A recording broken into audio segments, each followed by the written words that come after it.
Welcome to Cancer Crew. Excited to introduce an awesome guest we've got today. My name is Chandler. I'm part of Cancer Crew here as well. And we can probably go a little bit of my story later of how me and Chris know each other. But my dad was diagnosed with a glioblastoma 2-3 years ago now, and Chris Wark was a pivotal person who we relied on and who we went to for advice in the cancer journey and stuff. So we're excited to introduce Chris and be able to kind of pick his brain and be able to introduce more of another alternative path to some of the people who are navigating the cancer journey right now and are asking some of those questions. So Chris, thanks for being it. Can you give us a kind of 2-minute? I feel like most people, I know when my wife got breast cancer the first time, when she got stage 3 breast cancer, she was friends with Dave. And so you were one of the first people that Dave recommended to start looking into. That was at the very beginning of her breast cancer journey. But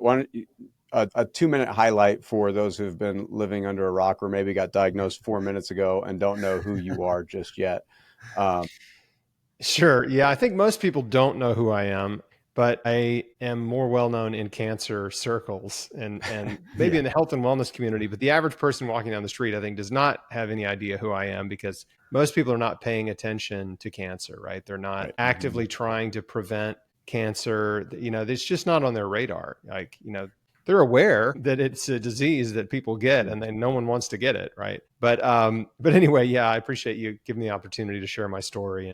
So I was diagnosed with stage 3 colon cancer in 2003 at 26. And I had surgery. After surgery, I decided against chemotherapy and I adopted a whole food plant-based diet, predominantly raw, and started juicing. And I did that because I didn't have a good feeling about chemotherapy. I had an internal resistance to it. I'm a believer. I didn't have peace about it. I mean, that's the easiest way to explain it. I didn't have peace. I just had this resistance that was not the way I should go and that it might be more harmful to me than helpful. And so I prayed about it. And 2 days after I asked God to show me another way, I got a book that was sent to me from a friend of my dad. And this was a book about healing with raw foods. And the guy who wrote it is a guy named George Malcolmus, who had healed his colon cancer with the raw food diet and juicing. And I was like, wow, okay, well, here we go. Like, this is another option. And I was excited about it. I really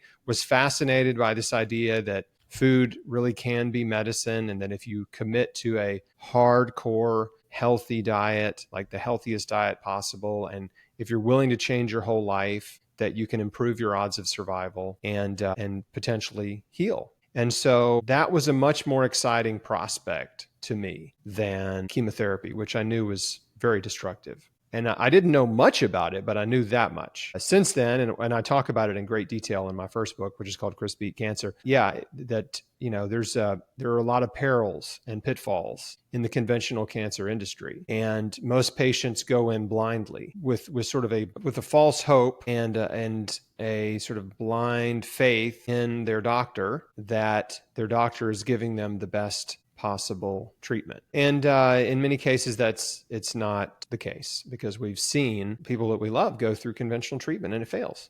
It fails them. And anyway, I didn't have much experience with cancer, but I just had this sense that I didn't want to go down that destructive path. And so I took the road less traveled, and God was faithful to me. Like, he led me through that very difficult season and preserved my life. And I was able to recover my health and become cancer-free. And then about 6 years later, I started a website called Chris Beat Cancer, just to share what I'd been through, share what I'd learned, hopefully, encourage some people and just try to be a light in the dark, right? Because cancer is so scary and people feel lost and confused and they don't know where to start or what to do. And if they, some cancer patients want to help themselves, and then some don't. Right. And I exist for the people who want to help themselves. If someone doesn't want to change their life, then my message does not resonate with them. Right. But if they have that epiphany that, wait a minute, my life is out of control, right? I need to take control of my life. I need to get a handle on my situation. I need to figure out what is causing this disease, what is promoting this disease, what can I do to help myself survive. People that have that attitude, which is I sort of summarize as the beat cancer mindset. Those are the people that I'm here to serve. And because that was me. Right. And so anyway, yeah, that was 15 years ago. And I've written 3 books and have a, pretty large following, social media and whatnot. And it's just been a incredible blessing to be alive, to have lived this long and 21 years now. And to have had that incredible interruption and diversion in my life path. And I think, a lot of times when we encounter adversity and difficulty, we don't see it as a blessing. We just see the difficulty of it. But then when you look back, you realize, that adversity came into my life at a time where I needed to be diverted onto a new path. Right. And now I'm on a new path. I'm on a better path because of that adversity. And I'm not just talking about cancer, right? I'm talking about anything, relationships, work, family, whatever it is. Like, if you are willing to entertain the possibility that difficulty in life is for your benefit and that obstacles come into your life for a reason, and that reason is either to overcome them or to divert you onto a new path, and your perspective changes, right? And I often say to cancer patients, I think it's important to start to believe that your life after cancer can be better than your life before. Because it feels like a death sentence, and most cancer patients they feel like their life's over. But something incredible happens when you face your own mortality and you take massive action to change your life, and you forgive the people who've hurt you. And your life just becomes so rich and vibrant, and gratitude just starts sort of like overflowing in your life when you realize how precious it is. Right. So I know that seems like a ramble, but those are just things that, I've learned, some of the many things that cancer has taught me. There's a lot. No, that quote behind Chandler is a Joseph Campbell quote, which is, "The cave you fear to enter holds the treasure that you seek." And I think for a lot of people, and sometimes it takes the benefit of a little bit of hindsight, it's very difficult when you're in it to see the forest for the trees in the retrospective that you're talking about. And I definitely want to get to the spiritual aspect of the message, because I think it's so helpful. And I think it's helpful when it comes from someone who's been through it. Neither one of us have had cancer before, but I think to that first part that you talked about in terms of the willingness to kind of go all in and fully commit and maybe upend your former life in a way to commit to this process. You want to speak just kind of briefly on the Chris Beat Cancer kind of process, and maybe what the key 3 or 4 things, leaving the spiritual side to the side for a second, on the more kind of dietary, what that tends to look like for someone. What would be the first couple steps that someone should start nudging themselves toward, to the extent that they want to go down this particular path? Yeah. So first off, I just want to say that, any positive changes you can make are good, but massive action produces massive results. Right. So like most people, when they take small steps, they might experience some benefit, but it's hard to measure. But if you're willing to pull out all the stops and really radically change your life, you'll see benefits quickly. And what I learned pretty early on was that, diet and lifestyle impact your health. I know it sounds like a crazy radical idea, but what you eat and how you live your daily life, how you take care of yourself over time, creates health or disease. So you're sowing seeds of health or seeds of disease with your daily choices. And many of us are doing that, we don't realize we're doing it. We're just enjoying the day, right? And there's so much evidence. There's so many studies, published scientific studies on cancer. And once I started to dig in and really learn, like, what is causing cancer? Which countries have the highest cancer rates? Which countries have the lowest cancer rates? What's the difference between the diet and lifestyles of countries and regions of people that have low rates of cancer versus regions that have high rates of cancer? This evidence has been out there for decades, and it's still being, there's still studies like, these epidemiological studies are constantly revisited, and there's new information and things.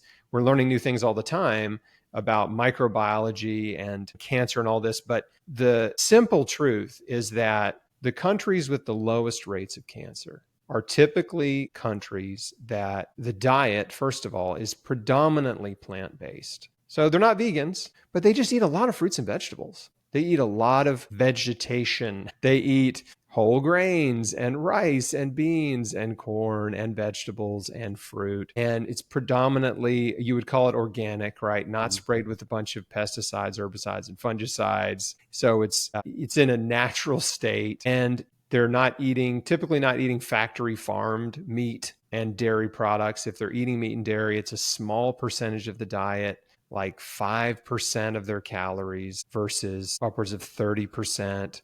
And in extreme cases, some people now are, 100% of their diet is beef or something. But there's nowhere in the world where healthy, long living, that's the key, long living populations eat that way. And so that's a big clue, that eating a plant-rich diet, a plant-based diet, predominantly plant-based, again, doesn't have to be vegan, but predominantly whole food plant-based diet is a big one. And so I did that. And then I even went a step further and ate a raw food diet. So I was eating giant salads. In fact, on the cover of my cookbook, which is right there, is the giant salad. And so what I kind of figured out early was vegetables have all these wonderful anti-cancer compounds. And I want to eat as many vegetables as I can every day. So it just became this sort of default meal. It's a giant salad. And I don't mean like just a bunch of lettuce and like cherry tomatoes and cheese and bacon bits, and ranch dressing. Like, that's not the giant salad. The giant salad is broccoli, cauliflower, kale, cabbage, onions, mushrooms, garlic powder, turmeric powder, cayenne pepper, sauerkraut, apple cider vinegar, olive oil. Right. It's just in a variety of sprouts, like mung bean sprouts or sprouted garbanzo beans or alfalfa sprouts, broccoli sprouts. So it's just like every vegetable I could cram in there. Right. And it was delicious. Once I put all these vegetables in the bowl and put apple cider vinegar and olive oil and a bunch of spices, I was like, this is really good. I could eat this every day. In fact, I should just eat this every meal every day. So that became my anti-cancer diet, was the giant salad. And I forgot to mention avocado, another big, delicious part of the salad. I don't know if I mentioned peppers either, but anyway, just like trying to cram every vegetable, right, in a bowl. And to get as much variety in terms of vitamins and minerals and all of these wonderful micronutrients, antioxidants, and anti-cancer compounds that are found in vegetables into my body. So each vegetable has its own unique, array of nutrients. Yeah. And I actually have a so I was just cramming them in. Yeah. I think I hear this term anti-canceral so often. Is that, and I think you'll be able to answer this very clearly for me, which is that mostly because that's a broad catch-all, and some of these are because it eliminates free radicals or it generates apoptosis in a cancer cell, or, can you speak to kind of anti-canceral foods and what that tends to mean when you use that term? Yeah. So anti-cancer is a sort of a broad catch-all term, but what we've learned through countless studies is that there are the micronutrients in vegetables that have anti-cancer effects. And what anti-cancer effects means, there's a lot of different anti-cancer effects. So one would be anti-angiogenesis. So these are nutrients that prevent cancer tumors from forming new blood cells so they can't grow. That's one effect. One would be apoptosis, which is nutrients that directly kill cancer cells. They tell cancer cells to commit suicide. Other nutrients and one of those would be like curcumin, which is in turmeric, or allicin, which is in garlic. And then there are also nutrients that improve the function of your immune cells or boost the production of natural killer cells and T cells that attack cancer cells. So those are just a few of the ways one other is there are specific nutrients that are antimicrobial, right? Antiviral, antifungal, antiparasitic, antibacterial. So there are natural antimicrobial compounds in fruits and vegetables and many of them are the same compounds that are anti-cancer, by the way. And so those compounds will kill microbes that could be promoting cancer. So it's incredibly complex and really amazing how deep the nutritional science and cancer research has already gone to discover these compounds. And so you can really you can just go way down the rabbit hole as I've done and learn a ton. But the great thing is, it's like the truth is just really simple. Just eat the food, right? Yeah. You just eat the food. You're getting this incredible array of nutritious elements, right? Yeah. Anti-cancer compounds. That makes sense. And you're also at the same time, you're eliminating compounds from your diet that might be driving cancer, right? That might be fueling cancer growth, which would be excess protein, excess saturated fat, excess refined and processed sugars. So there's two things happening at once, right? You're removing cancer fuel and you're replacing it with nutrients that actually help your body fight, heal, and prevent cancer. Strengthen your immune system. So, I didn't read a whole bunch of scientific studies before I started eating healthy. I read one guy's book. Yeah. And I was like, well, this makes sense. Raw food diet. This is kind of crazy. I didn't know anyone who had ever eaten a raw food diet, never even heard of a raw food diet in January 2004. But I was like, this is fascinating. I wonder what would happen to my body if I just ate raw fruits and vegetables, like the most unprocessed food from the earth, period.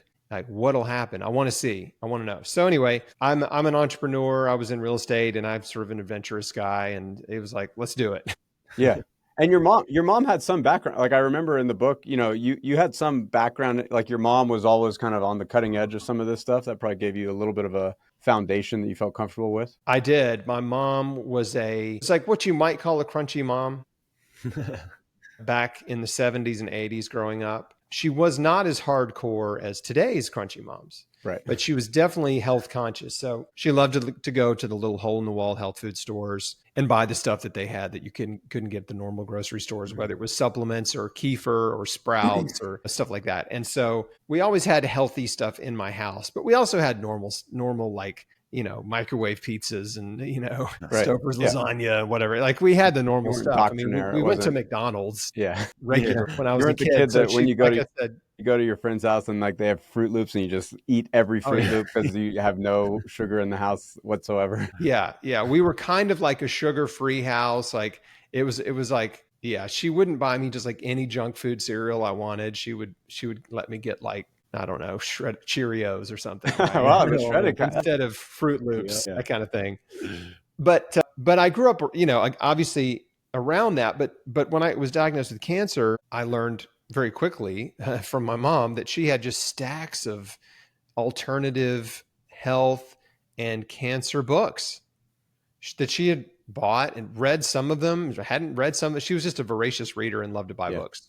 And so she'd bought tons of books from the health food stores and anywhere, right, on health and healing and herbs and nutrition and diet, and had all these incredible books like Paul Bragg books and Pablo Areola and Lorraine Day. And anyways, so she had a library of books that I was like, oh my gosh, I want to read all of these now. And so I went from book to book to book. And the cool thing at that time, it really was a blessing, was that every book I read was saying the same thing.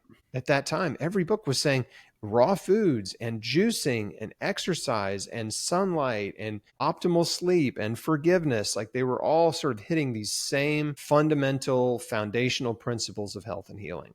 They were all prioritizing the same thing. And, you get little different opinions about certain herbs from one person or, other little tactics or therapies from another person. But it was like the common threads were there. And so that gave me a lot of encouragement when I was still struggling with fear and doubt. I wasn't confident, right? I wasn't confidently going, I'm going to survive and heal and live 20 more years if I do this. I had no idea. And I was constantly dealing with fear, which we'll talk about as we talk about spiritual stuff. Like I'll talk about how I did that. But anyway, the big physical takeaways that are true is that a predominantly plant-based diet is a wonderful way to reduce your risk of cancer and increase your odds of survival. Exercise, it goes hand in hand with diet. Exercise strengthens your immune system.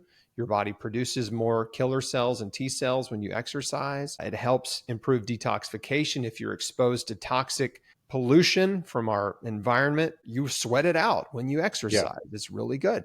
So exercise is awesome. And it improves your mood. It actually increases feel-good chemicals in your body that just make you feel happier in general. Exercise has been tested against antidepressants and works better for depression. It's incredible. So it's like, again, not rocket science. This is really simple stuff, but unfortunately, it's overlooked by the majority of the medical industry. Yeah. Doctors are not trained in nutrition. They're not trained in lifestyle medicine, which includes exercise and stress reduction.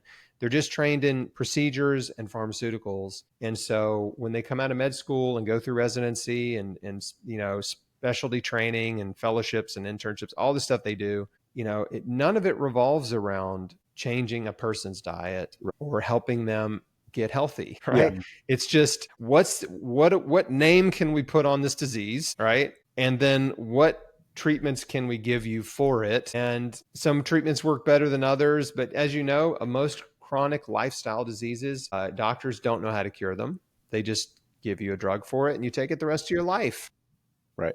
And the sad thing is that so many people just are victimized by disease, and they're really victimized more by our medical industry because they are told, oh, well, there's no cure for this. You just have to take this drug for the rest of your life. They're just given this sort of terminal sentence, right? Even if it isn't cancer, right? Like, oh no, there's no cure for that, for your arthritis or for your high blood pressure or your high cholesterol or your diabetes. But we have medications. Medicine sounds good, right? Medicine is like, it's a word that people think, oh, it's good for me, right? Yeah.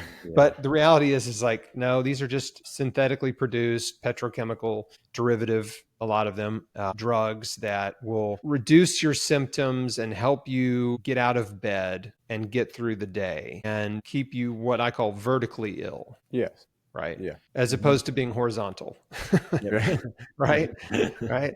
Yeah. Across the vertically spectrum. ill. You can get up Right. out of the Yeah. bed. Yeah. Yeah. That makes sense. And so the other piece, the other like big truth here is that most chronic diseases, right, are caused by our diet and lifestyle, and they're actually called Western diseases. There's a huge category of diseases called Western diseases. And those are the ones I just mentioned. There's more, but it's the autoimmune diseases, it's cancer, it's, diabetes. And they're called Western diseases because researchers many, many decades ago, really early 90s, as they started to compare the diseases that were prevalent in countries like the United States and Europe versus countries in Africa and China and most of Asia, Southeast Asia. Anyway, they're like, well, heart disease, we're not seeing any heart disease in Africa.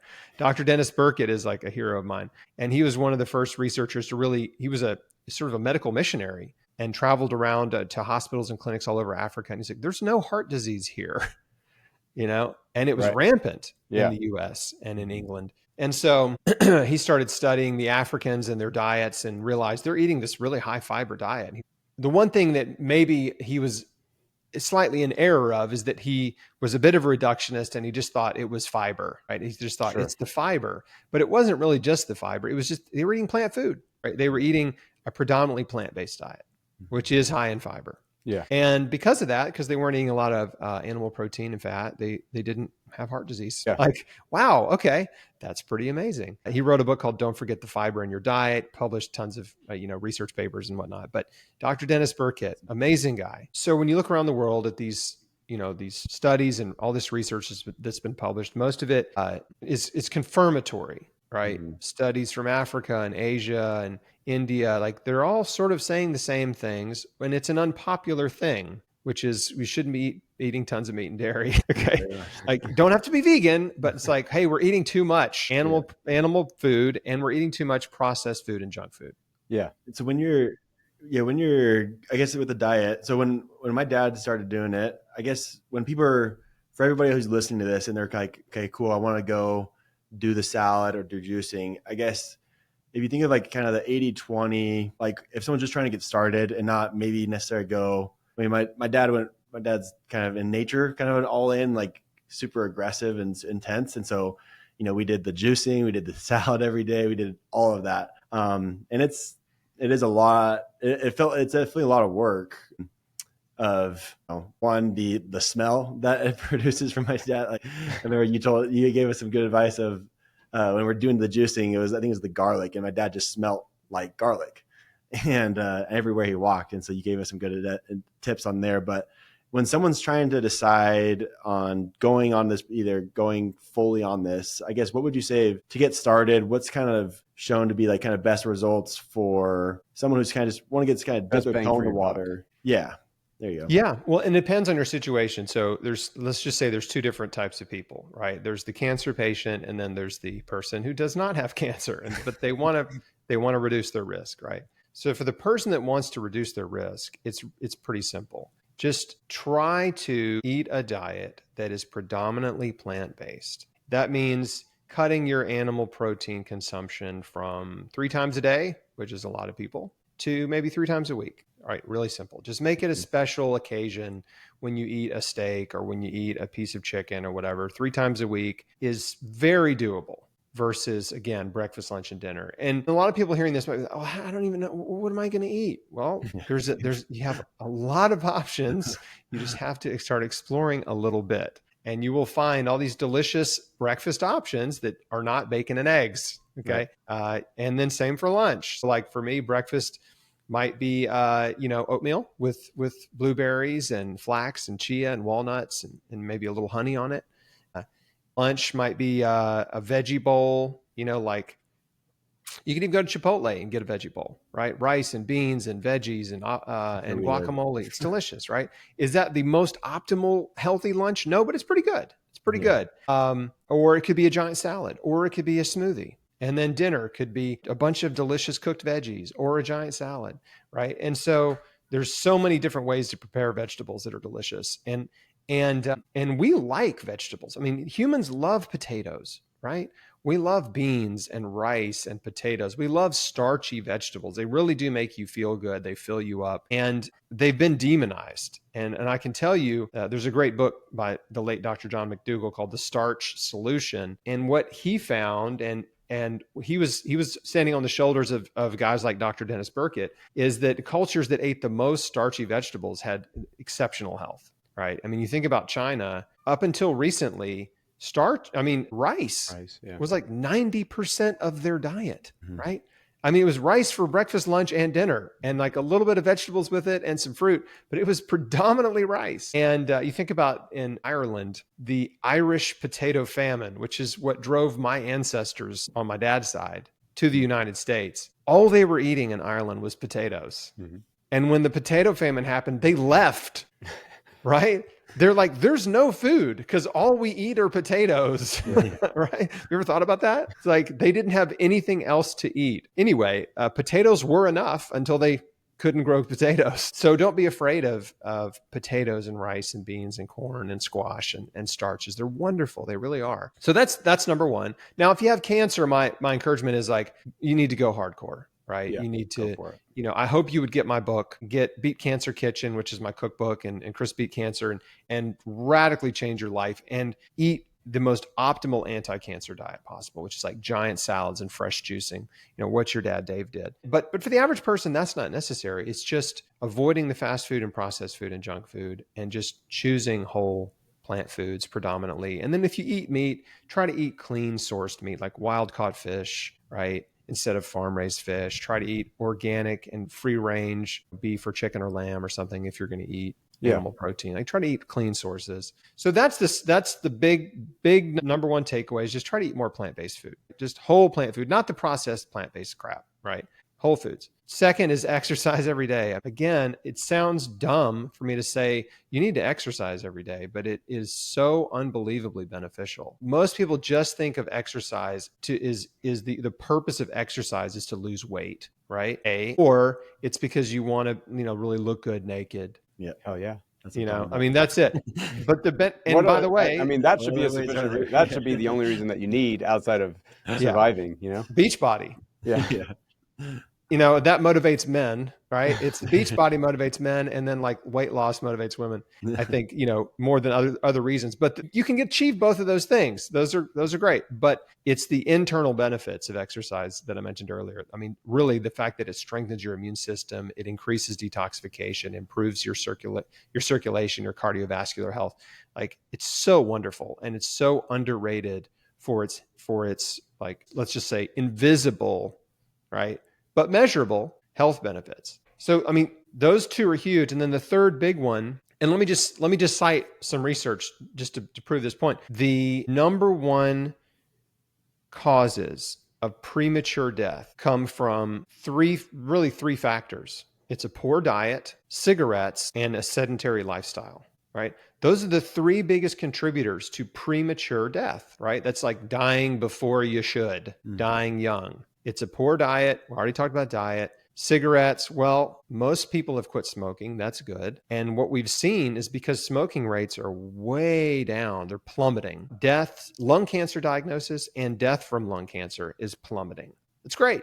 It's awesome. Fantastic. Alcohol is another big contributor. So unfortunately, alcohol, the amount of alcohol that we're consuming is not necessarily going down, right? And so we're seeing alcohol driving a lot of cancers, right? Because alcohol is toxic. And the byproduct of alcohol is called acetaldehyde when your body breaks it down, and that is a cancer promoter. And so tobacco and alcohol, or at least cigarettes and alcohol, there's some debate as to like if a pure tobacco leaf is actually cancerous. But anyway, but the way tobacco is processed for cigarettes and all the additives they put in it, it's definitely causing cancer. So getting away from those two diet and lifestyle choices and then not being sedentary, exercising, those are the big three. Yeah. Right there. Right? I just want to, I guess, one debate. I feel like the biggest debate that I've seen as a layman going into it is, and you've touched on, so I don't want to spend a ton of time on this, but I feel like maybe you could just give us a 2-sentence response to, which I feel like the two big groups on the diet side is, and my first entry into the cancer as a metabolic disease was Thomas Seyfried, who tends to promote, I guess the key is low glycemic. And he tends to say a ketogenic diet is, an answer to make sure that you're really trying to starve your body of glucose the best way that you can, that's the key. And then there's the other group of kind of the more raw, I know you're not supporting pure vegan, but, reduce the meat intake. What do you feel like? And again, what do you feel like the more ketogenic side misses within this kind of debate? Are you really trying to get to low glucose? Are you really trying to get to the micronutrients that vegetables have that meat tends to not have? What would you say is like the reason on this side more than the ketogenic side as an answer? I can't answer this in 2 sentences. I know this is a whole hour. I know this is an hour thing, and let me condense though. I'll condense as much as I can condense it. Let me just shamelessly self-promote here, but I have a pretty lengthy article on chrisbeatcancer.com called The Evidence Against the Ketogenic Diet for Cancer. Yeah. Because I really went down the rabbit hole and I looked at every single study on the ketogenic diet in animals and in humans for cancer. And what I found over and over again was not cured. Okay. There was some benefit, like the mice lived a little longer, but still died. Or, a common one that you would see is like, it seems to help if someone's doing chemo, the ketogenic as diet an adjuvant, as an maybe adjuvant helper. Chemo work a little better. Sure. But in terms of, there was a lot of, I'd say around 2010 or 11, when I first started sharing my story, I started seeing sort of like information about the ketogenic diet for cancer. Like that's when it was starting to percolate. And I was like, well, what's this about? So I was totally open to it. Wasn't against it at all. Yeah. I was like, oh, wow. Okay. Well, this is interesting. And Seyfried was out there. Another woman named Elaine Canton was talking about it a lot. And so I was like, wow, this could really be something. Like, okay, starving cancer cells with glucose. That makes sense. And so I started learning about it. The first issue that I had though was like, this makes sense, but everybody I know who's healed cancer didn't do this. All the survivors I know did what I did. But okay, maybe this is better. Sure. I don't know. Yeah. And so I just started following it for years. And what I found was I found a pretty consistent lack of survivors, right?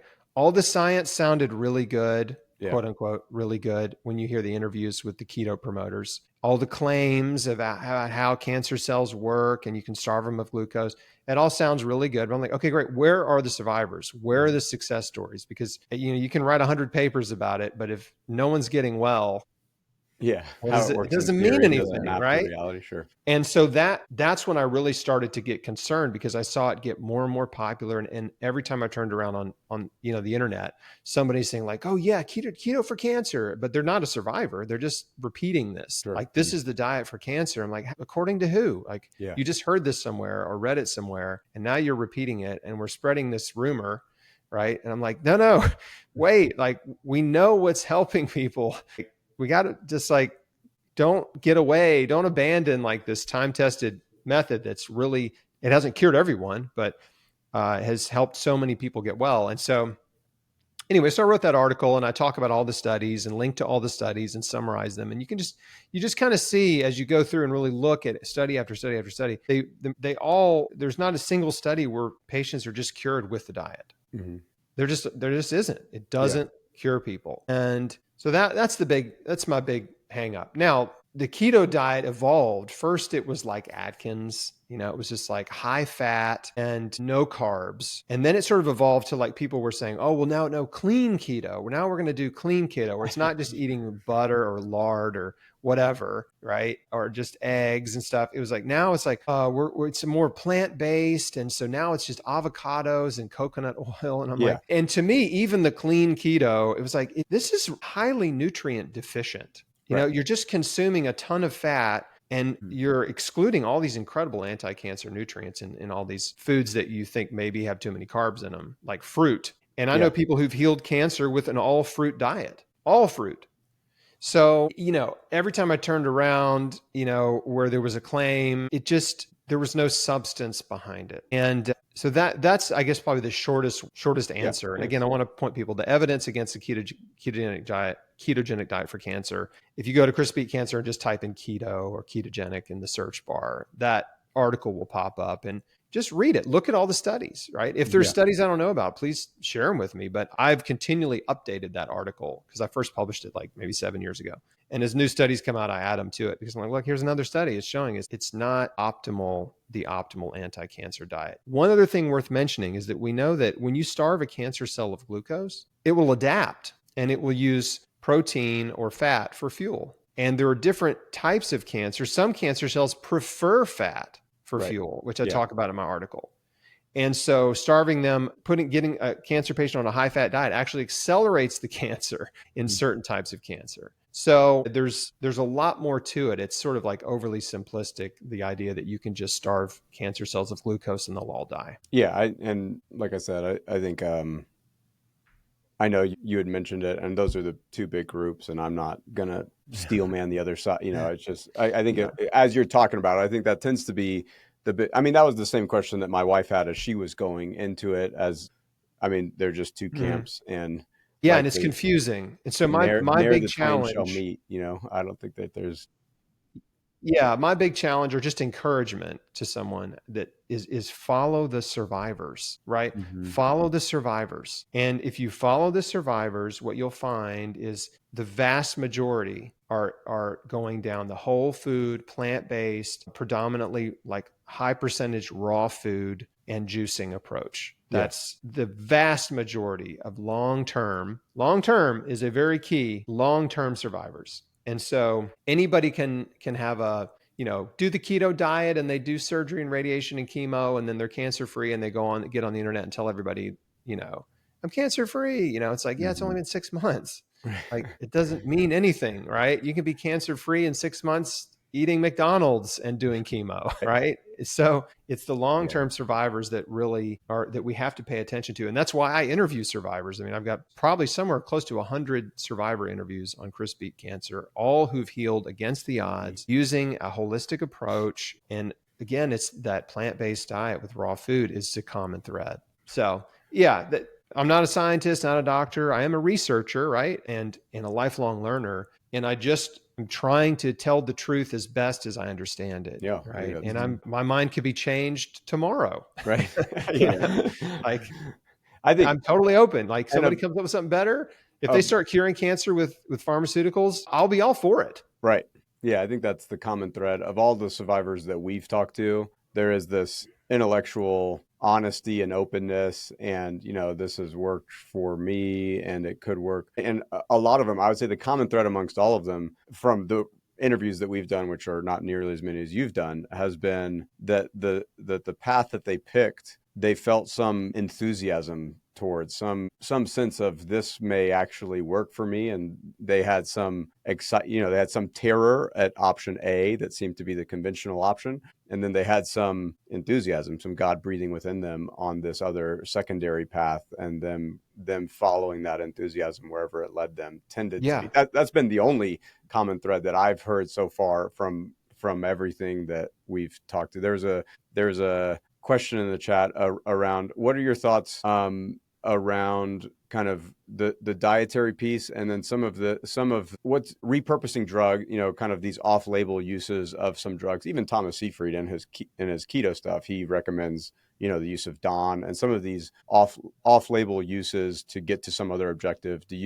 Is that something that you tend to support, that you tend to think that it conflates the fact that it's really the dietary piece that is the kind of tip of the dietary and exercise that tends to be the tip of the spear? What are your thoughts on some of these drug repurposing ideas? Yeah. Well, something you said earlier that I want to touch on is that the people that you've interviewed, that you were alluding to, that had that enthusiasm. And I think that really the enthusiasm came from the belief that healing was possible. Right. 100%. Right. That something inspired them or provoked them, right? It stoked that little spark of hope and faith and belief that healing was possible, right? Some path, right, that they found, and it resonated with them. They felt it. They're like, this, I like, they maybe couldn't even articulate it, but like, right. I feel like this is where I want to go. This makes sense to me. So look, you need to listen to your instincts and your intuition and the Holy Spirit, like let God lead you, right? If you don't know where to go, I mean, get on your knees and pray and say, God, I need some help. I need some direction, right? Humble yourself. Like, it's amazing what happens in your life when you humble yourself. It's like, it's in 1 Peter, it says, humble yourself before the Lord and he will exalt you. He will lift you up, right? And when you have cancer, man, you need to be lifted up, right? I mean, you are down, literally, physically, you are down and you're sinking. And I definitely humbled myself. And so I try really hard not to be dogmatic about my beliefs and just to stay open to changing my mind, like I said. So anyway, we'll see. But you have your experience, but you also have your experience and what worked for you. And but my experience and what I keep seeing helping people over and over, right? It definitely strengthens my belief. Like I have strong beliefs, but I'm kind of holding them loosely, right? So I'm always open to like re-examine my opinion, right? But as for your question about the off-label drugs, so again, I'm not trying to dunk on Seyfried here, but he came out of the gate Mr. Keto diet, but now he's like adding and right, which is just sort of more proof that like, yeah, the keto diet doesn't do it, right? So it's like, let's add these off-label drugs too, and then maybe it'll work. But not opposed to it. And Jane McClelland, I've read her book, and she has gotten a lot of attention for talking about off-label drugs and helped herself overcome cancer many years ago with a combination of off-label drugs, and totally open to it. It's very complicated when you're mixing pharmaceuticals. And the reason I don't really promote that approach is because it's very difficult. It's like the Wild West. There is research. There's sort of an established cocktail of drugs that could be taken, right? A dozen-ish, but the list is kind of still growing and new things are being discovered and whatever. But like when this conversation first got some traction years ago, it's like, mebendazole or fenbendazole was one of them. Ivermectin wasn't even in the conversation, but now people are adding that to the list of potential pharmaceuticals. But yeah, the hard thing is like there's very few practitioners that know what to do with them, right? How to prescribe them. The general public, the layperson like me or you, has no idea. And you need a doctor to prescribe them, right? A lot of these drugs.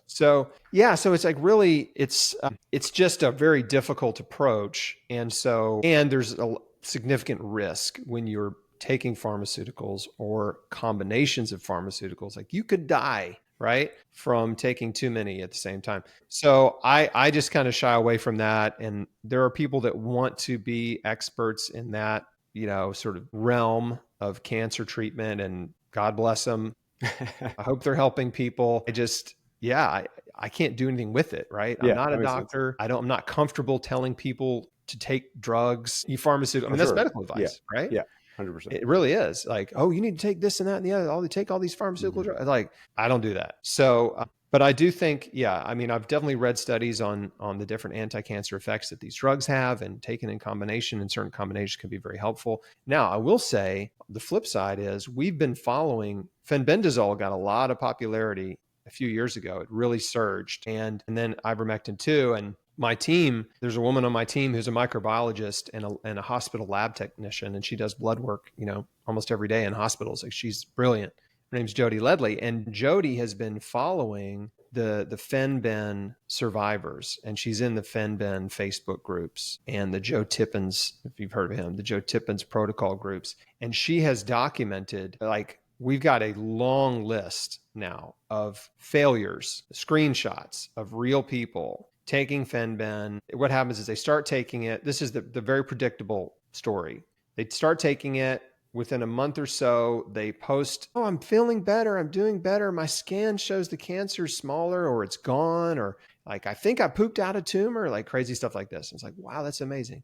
But then 6 months later or a year later, they're posting again. I just found out the cancer's everywhere. It's stage 4. I don't know what's happened.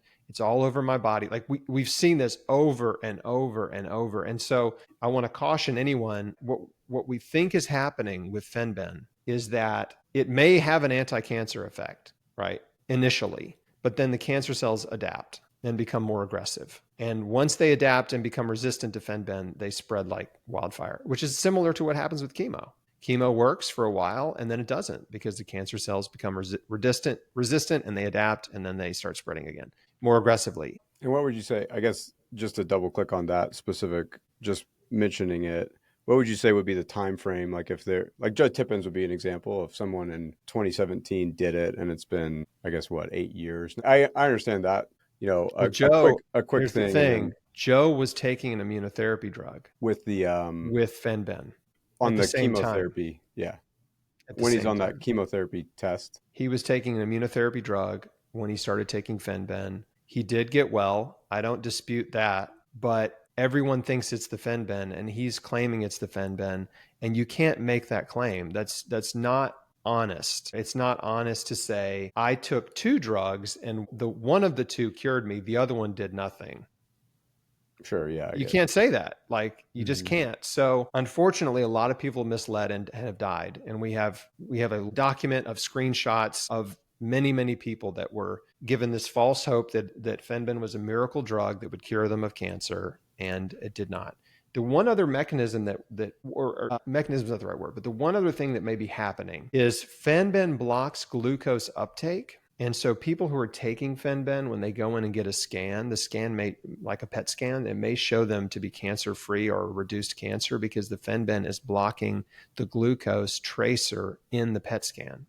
Do you understand? Yeah, I understand what you're saying. So it's preventing the PET scan from showing that there's cancer there. So they think they're cancer-free when they're not, or they think the cancer is reduced or there's less spots, but it's just because the fenben's interfering with the PET scan. Mm-hmm. So we're just, try to be as cautious and conservative as possible with pharmaceuticals, and just trying to not mislead people, because a lot of people are being misled. And it's really tragic. And it started because people in our own support group had started. That's where we first got this clue that something was wrong, because we started seeing our people in our own Square One support group started taking fenben, and we're like, okay, well, let's, and then they'd come back and give these reports, and then we were like, something's amiss. Anyway, so that's a rabbit trail, but you just got to be careful. The paradox of chemo, I'll just put a button on this. The paradox of chemotherapy is that it kills cancer cells, it shrinks tumors, right? In the short term, for most, at least for solid tumors, right? It's a short-term benefit. But while you're taking chemotherapy, it's destroying your immune system. It's destroying your bone marrow. It's wiping out white blood cells, and it is making cancer stem cells more resistant, and they adapt. And so then when you're done with chemo, you typically get a positive report, right? Positive meaning there was some benefit. But in a short time, short time later, a few months, 3-6 months, the next follow-up scan, it's very common to see the cancer progressing, spreading rapidly, metastasis, distant metastasis, like, oh, now it's in your brain and your bones and your liver and your lungs. Like it's really spreading rapidly because chemo wiped out their immune system and made the cancer more aggressive, right? So it's like the double whammy, right? And so that same paradox, I think, exists with other types of pharmaceuticals in cancer. Like even, antibiotics are anti-cancer. You can take antibiotics and see tumor shrinkage, but it's only temporary. And then the cancer adapts, or the microbes driving the cancer adapt, and then it becomes more aggressive. Yeah, that makes sense. And we have two questions, and I know we're getting on to time. I guess real quick too here. I think because it's hard, because I guess when you're from a researcher, from your perspective, how do you? Because obviously my dad did everything, and it didn't work out for him, and so I guess if you look at, there's some survivors or there's not, with like say Fenben, say keto, say whatever. I guess how are you going out and saying what you just saying? Like, how do you go out and say? I guess it's like the false hope you're giving people. Is that what you're talking about? Like misleading, like because there's obviously didn't like, I don't know. It may just be my dad's type of cancer that it just was just insanely aggressive, but we can't say that his worked. He was not a survivor in following many different kind of protocols, obviously yours. And then we also went to the tenant. We did so many different other things. And so I don't know if it's just because of an intensive cancer or if there was, I don't know, I guess your thoughts on kind of, obviously the Fenben, maybe those people haven't worked out. Some of them may have, some of them may haven't, and it will just take time. But I guess when you're looking at that, like, how do you, does that make sense what I'm trying to say? Like with that question of like, I think so. I guess why do people die? Sure. No, I guess how you're going out and saying that it works for like misleading people when obviously my dad's cancer didn't work with following the very heavy plant-based diet. Like, how does that work, I guess? So the way that I try to frame it is that what we know based on the vast majority of people who have overcome cancer, right, is the things that I did are the same things that every long-term cancer survivor I know pretty much did. Doesn't mean that everybody who does those things gets well. So I've never promised or guaranteed that I could cure anybody, or that a plant-based diet would cure everybody, or that juicing would do it, or that supplements would do it, right? All I can do is just say, hey, here's the best example. This analogy, it's like climbing Mount Everest, right? How do we know it's possible? Because someone's done it. Somebody's done it, right? And more than one person. Like now, one person did it, Edmund Hillary did it, and then it was possible. And then other people tried and they failed and died. And then other people tried and failed and died. And then other people succeeded, right? And people are still dying trying to do it. And so healing cancer is the same thing. It's dangerous. You could die trying. A lot of people, there are people who've healed, right? And I want to interview them and share their stories because I think there's value and wisdom in those healing stories. And so if you're going to climb Mount Everest, like you don't want to just fly to Nepal tomorrow and just like give it a try. You know what I mean? Like you have to read and research and plan and prepare, and then you got to hire a Sherpa to guide you. And then you need to follow the path that is proven to have the most success, right? The most success. And there are people that pretty much everyone is sort of following the same route up the mountain, and people still die doing it. And so that's not a perfect analogy, but I think it's useful because, healing cancer, we have this, what I think is the path with the most proof, with the most evidence, the most successful survivors. And, but not everyone is able to heal. Not everyone is successful. And there are a variety of factors. Sometimes there's a combination of conventional treatments that actually work against them while they're doing the natural stuff. The conventional treatments can cause more harm than good and make cancer more aggressive. Sometimes it's, sometimes a person will half-heartedly do things and claim to be, I'm going all natural. But then when you really look, pay attention to their life, they're not doing much. I know your dad was doing a ton, so that this is not me talking about your dad, but sometimes that's the case where they sort of are deluding themselves, right? They think they're doing a lot and they're not really doing that much, right? They're just taking a bunch of supplements. They're not even changing their diet. They're not exercising, and they're not willing to forgive. And so even though we're short on time, I'd love to just talk briefly about how powerful forgiveness is, because stress ultimately weakens our immune system, right? Stress, I can make a case, and I talk about this in my book and in my course about how powerful stress is to destroy your health. And it's not like a stressful week is going to wreck your health. It won't. Like you're fine, right? Or even a stressful month is fine. But many of us are living with this chronic stress that persists for many years. And it can be from, anger and resentment that we're holding on to from our past. It can be from these sort of attitudes that we have where we're just competitive and jealous and envious of others, and we're insecure, and we're living with a lot of guilt and shame and regret from our past. And so like all these negative emotions sort of just pile up. And then we find ways to self-medicate, right? Because we're not happy with our past and who we are and the people that have hurt us. And so to avoid all of those thoughts, right, we drink and we smoke and we take pharmaceuticals, the illegal ones and the legal ones, right? We overeat, we spend more money than we have and end up in debt with financial problems. We work, become workaholics, right? We binge watch and spend too much time on social media, just do all these things that are not health promoting, activities. And so then you end up in a vicious cycle where your health will decline, right? In this vicious cycle that is really driven by stress. And so when you kind of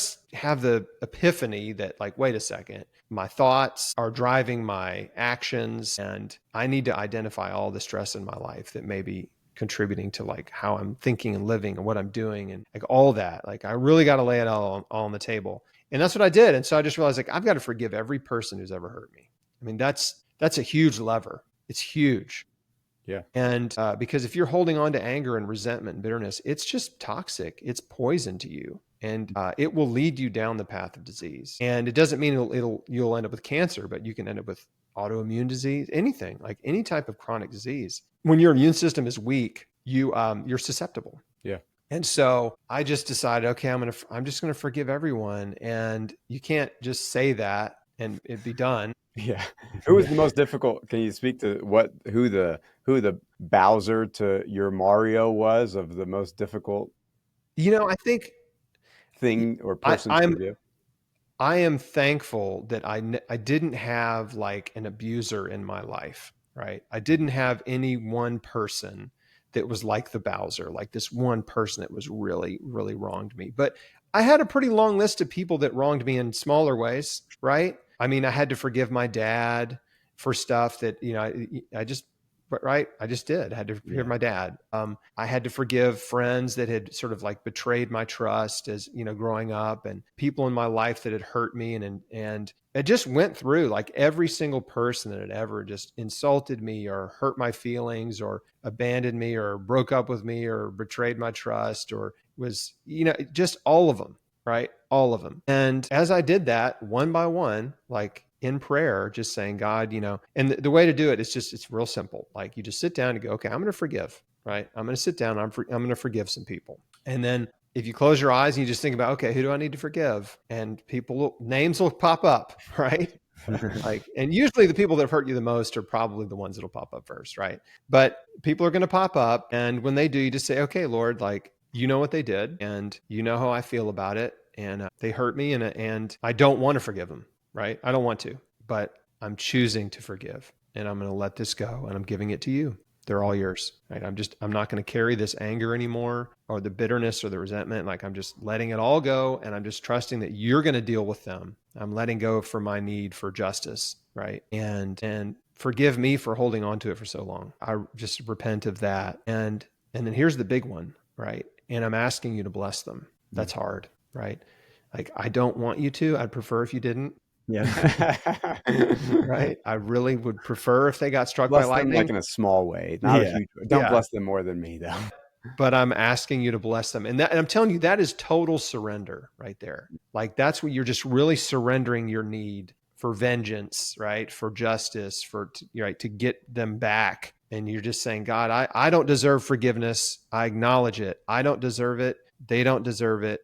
But I'm choosing to forgive because you've forgiven me. And I'm asking you to bless them, not because I want you to, because I don't, but I'm asking you to bless them because I know that's what Jesus would do. He said, love your enemies and pray for those who persecute you. Right. And so if I'm being like Jesus, then I am forgiving my enemies. I'm praying for them. And I'm just surrendering my pride. Pride says like, I deserve, I deserve vengeance and justice. And everyone really does deserve that. I'm not saying they don't, but when you just surrender it and trust that, like God says, vengeance is mine, right? And when you understand that every person will be held accountable in this life and beyond for their actions, like you can have assurance that like everybody gets what they deserve. If not for the grace of God, right? Right. So the unrepentant, like evil person, they will be punished in hell. I believe hell is real, like absolutely. Like, and so that's the ultimate justice for someone who is truly wicked. I mean, they will get what they deserve. And so I just want to make sure that I'm righteous when I'm in right standing with God. I'm not holding on and refusing to forgive, because there's a pretty scary verse that when Jesus said, if you don't forgive on earth, your heavenly Father won't forgive you. Right. That's that's the story of the servant who the king forgives his 10,000 whatevers, and then he goes and collects the debt from the guy who owes him 3 whatevers. And yes, that's I don't want to be that guy. I don't want to be the hypocrite who asks for forgiveness but won't forgive. Yeah. But all of that to say, like, for your listeners, like, forgiveness will transform your life. It will transform your life and your health. You will feel the weight lifted when you choose to forgive. And I know there are people listening or watching that you're holding on to bitterness toward people that have hurt you. And forgiveness does not make it okay that they hurt you. It's just your decision to release yourself from this prison of pain, right? That's what it is. Doesn't make it okay. It doesn't mean you have to be friends. Doesn't mean you have to talk to them ever again. Like you don't have to, you don't have to hug or kiss or make up or anything. You can stay away. You can avoid this person forever, but forgiving them in your heart releases you and frees you, and you will just feel freedom. You'll feel it. And so, all that to say, full circle, is I've known cancer patients who did everything they were supposed to do, right? They did all the right things and they didn't get well. And because they wouldn't forgive, they wouldn't let go of anger and resentment, and they wouldn't forgive. And it was like, and I just learned that kind of early on, like, man, that may be the most important thing to do. The biggest barrier to healing for some people may be forgiveness, and it's not about the diet for them at all. And that's why you see, like, well, why did this person was super healthy? How did they get cancer? I'm like, let's find out what's going on the inside. Right. Yeah, the grudge holding. Because it wasn't the diet for them, right? Mm-hmm. It wasn't the diet. That wasn't their problem. Yeah. It wasn't the exercise. That wasn't their problem. Like if we just dig in a little bit, like what's going on from their past and get into the thoughts and the emotions of that person, then you see some real pain. Yeah. I mean, there's one of my favorite quotes from Carl Jung, who's much more on this side of the forgiveness side than any of the diet stuff that we talked about, is that, cancer, there's no malady that occurs in the human body that isn't an attempt from the psyche to heal the human soul. It's an attempt to heal the human soul that manifests in an illness within the human body. And if you can accept that invitation to heal the soul in whatever way you feel is necessary for you, which is usually going to be the cave that you fear, it's the thing that you're least willing. Most people would probably have salads till the cows come home over forgiving their parent for how they raised them. That's a much harder thing in the grand scheme. And so I think that's super powerful. Forgiveness is hard. It's simple, right? But it isn't easy. Right. It's a simple thing. And I just want to say this, like, it's a lifelong decision. When you choose to forgive, you're saying, I'm forgiving you forever. Like I'm letting it go. I'm not going to pick it back up. Right. And it's like a healthy diet. It only works if you stick with it. Yeah. Mm-hmm. Right. Like you make the decision, you stick with it. If they hurt you again, you forgive them again. Like you just, and so I learned to be, that quote from Jung is like spot on, because when you're sick, it really, if sickness, the benefit, one of the blessings of sickness is, it humbles you, And it causes you to really think and really evaluate your priorities in life, right? And you it shifts your perspective. And it does for those around you too. But it really shifts your perspective. Like, what matters in life? What is important? What do I care about? And should I even care about those things, right? And it's like, there's a famous quote, I don't know who said it, but it's like, the healthy person cares about everything. The sick person just cares about one thing. Confucius.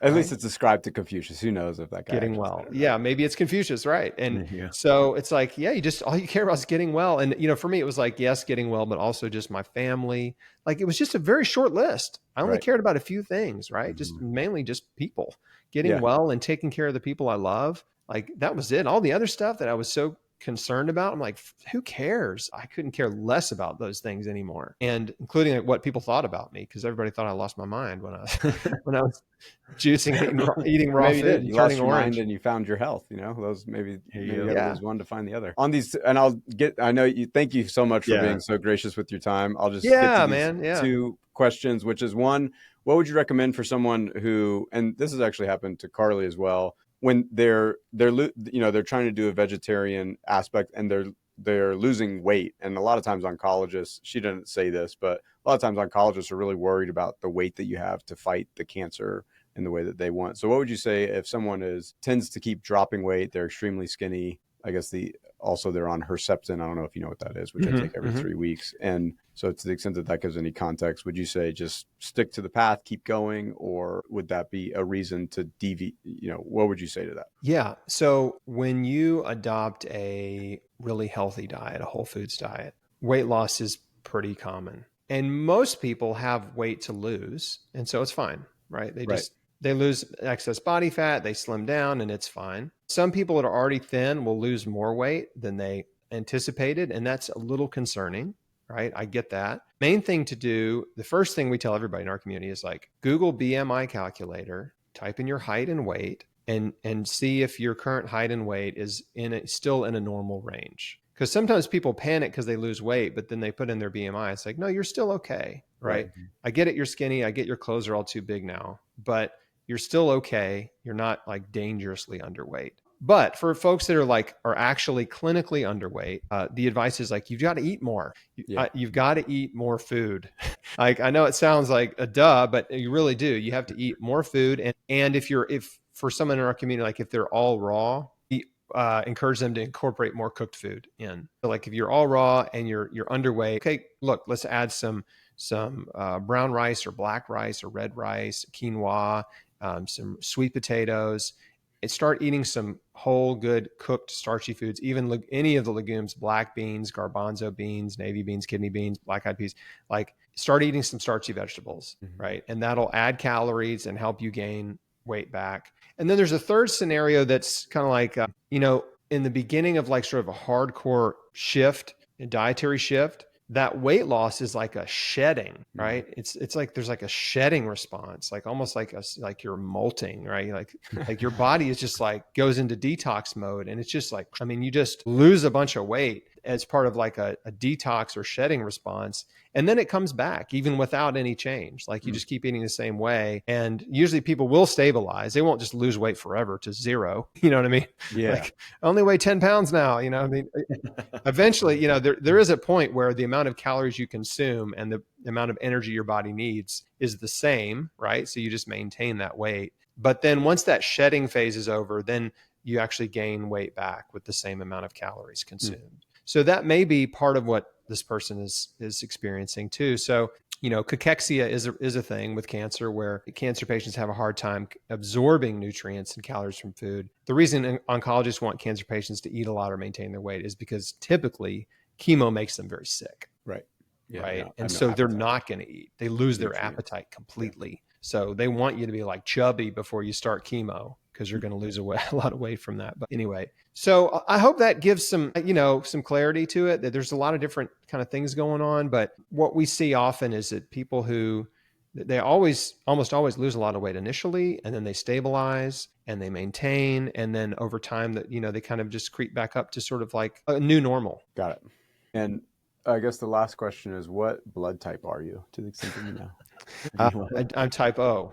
which Oh, there you go. That's like the wolf. That's the one that's your Wolverine, Do basically. anything, Is what right? you're saying. yeah, the type O, supposedly you're supposed to eat a lot of meat, Oh, but really? No. Interesting. I think so. If you're following the blood type diet, which I don't, but yeah, I don't put a whole lot of stock in the blood type dieting, because when you look at the research around the world on healthy populations, they're all different blood types, Sure. right? So on a population level, when the rate of colon cancer is like 50 times lower in sub-Saharan Africa than the US, well, they're not all the same blood type, Right.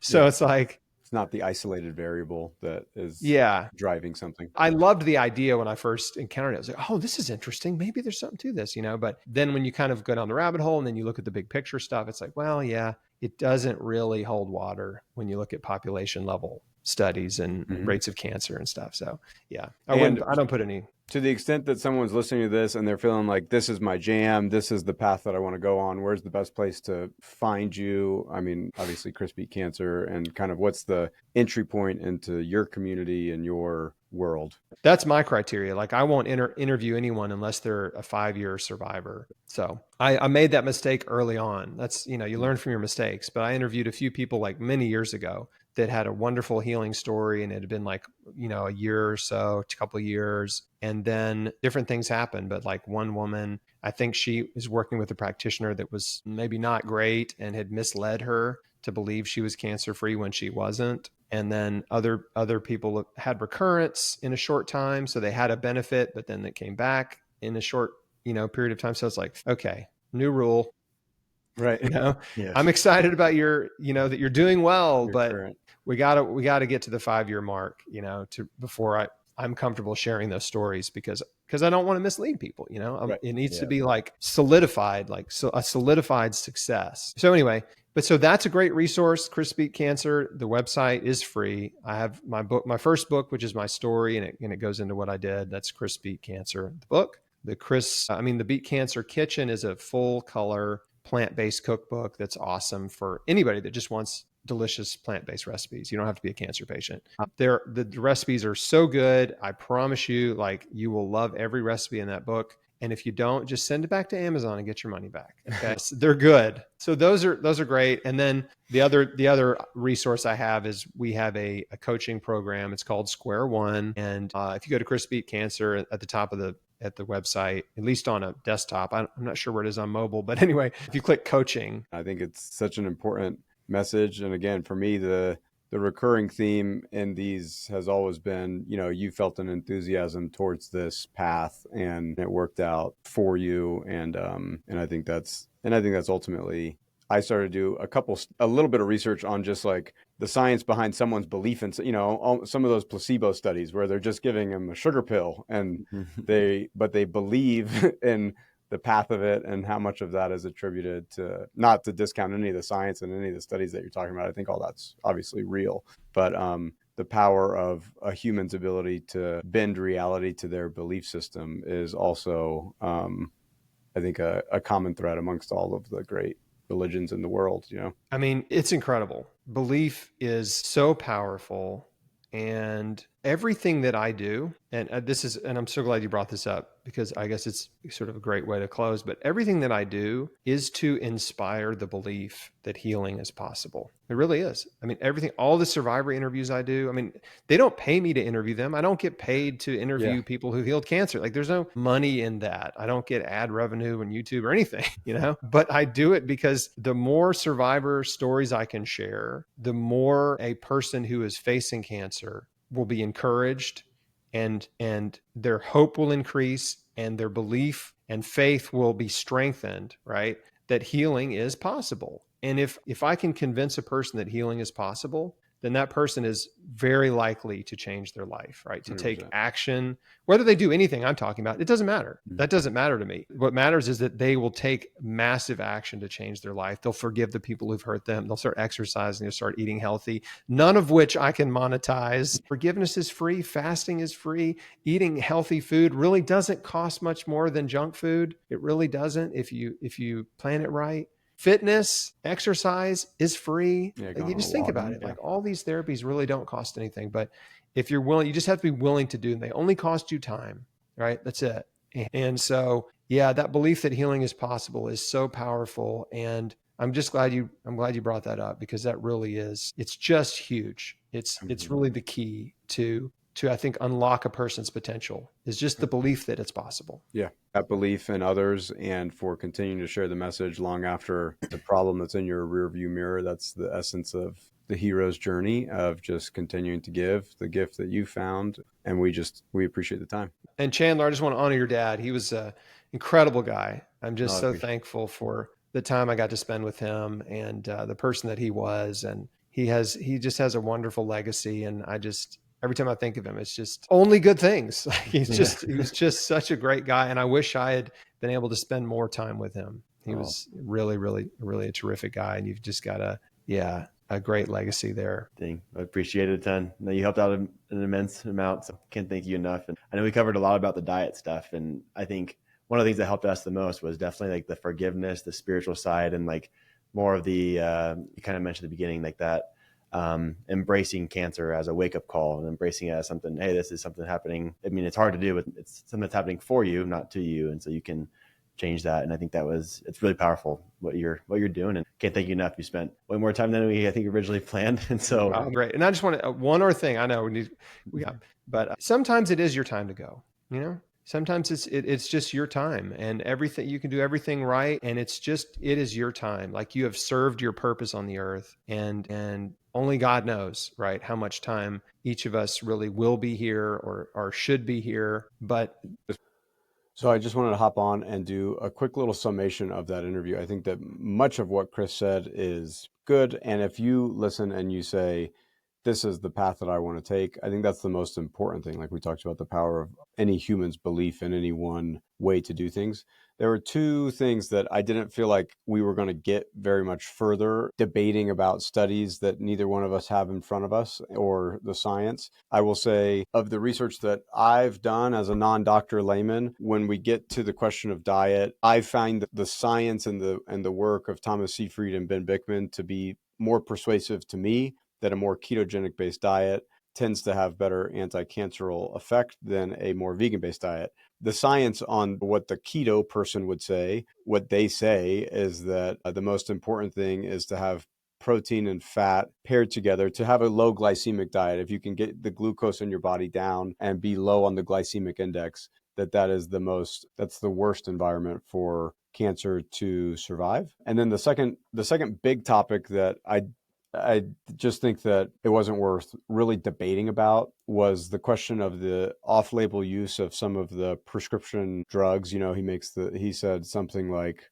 you can die. These are very dangerous. And I think compared to chemotherapy, they really aren't very dangerous. The other thing that he said was, there are these people that will be on a certain protocol like fenbendazole, and then the cancer will go down and then it will come roaring back. That just hasn't been our experience. We've talked to people, we've had them here. Roger Rasmussen, who's been in remission for 5 years now. Chris too, who has been in remission for almost 3 years now, and others that have had success using those protocols, and it wasn't a blip on the radar and then it comes roaring back. The science that Chris kind of opines on, that fenbendazole may block glucose uptake in a way that you could kind of get around a PET scan. I've actually talked with Roger about this, who wrote the book Finding Fenbendazole, and that's not actually how the science between how fenbendazole works. It's not just a glucose blocker. If you're really wanting to block glucose, there are other compounds that you can do that can achieve that in a different way.